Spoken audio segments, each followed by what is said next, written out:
दीर्घकाळाची कर्तव्यनिष्ठा, गुणवत्तापूर्ण सेवा आणि उल्लेखनीय कामगिरीची शासन स्तरावर दखल घेत छत्रपती संभाजीनगर परिक्षेत्राचे विशेष पोलीस महानिरीक्षक वीरेंद्र मिश्र आणि ग्रामीणचे पोलीस अधीक्षक प्रकाश जाधव यांच्यासह एकूण 10 अधिकारी आणि अंमलदारांना उत्कृष्ट सेवा पदक जाहीर करण्यात आले. विविध संवेदनशील जबाबदाऱ्या आणि कायदा सुव्यवस्थेच्या क्षेत्रात केलेल्या उल्लेखनीय कामगिरीचा हा गौरव मानला जातोय.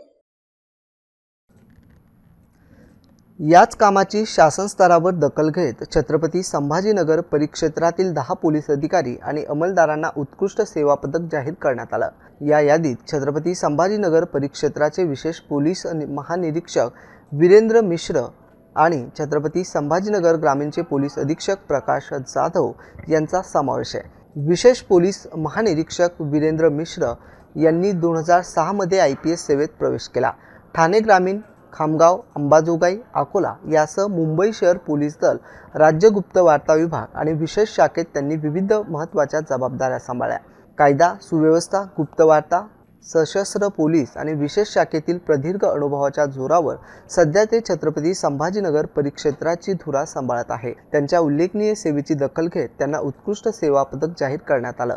तर पोलीस अधीक्षक प्रकाश भाऊराव जाधव यांनी सुमारे 22 वर्षाच्या पोलीस सेवेत विविध संवेदनशील पदावर काम केलं आहे. अंधेरी, गडचिरोली, लाचलुचपत प्रतिबंधक विभाग, अंमलबजावणी संचालनालय आणि मुंबई गुन्हे शाखेत त्यांनी महत्त्वाच्या जबाबदाऱ्या पार पाडल्या आहेत.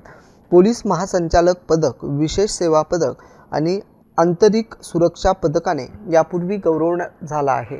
प्रकाश जाधव यांच्या कार्याची आता उत्कृष्ट सेवा पदकासाठी दखल घेण्यात आली. याशिवाय सहाय्यक पोलीस निरीक्षक योगेश गोकुळ धोंडे, सहाय्यक पोलीस उपनिरीक्षक विक्रम दादासाहेब देशमुख आणि police head constable Santosh Kumar Tandale, Mohan Sahebrao Suryavanshi, Javed Shahzad Shaikh, Deepak Dadarao Deshmukh, Sandeep Gorakh Awhale आणि आवेज इक्बाल शेख यांनाही या सन्मानाने गौरवण्यात येणार आहे. दीर्घकाळाची कर्तव्यनिष्ठा, सेवाभाव, व्यावसायिकता आणि गुणवत्तापूर्ण कामगिरीची ही शासन स्तरावर पावती मानली जात आहे. छत्रपती संभाजीनगर परिक्षेत्रातील 2 वरिष्ठ अधिकाऱ्यांसह अधिकारी आणि अंमलदारांना मिळालेला हा सन्मान संपूर्ण पोलीस दलासाठी निश्चितच प्रेरणादायी ठरणार आहे.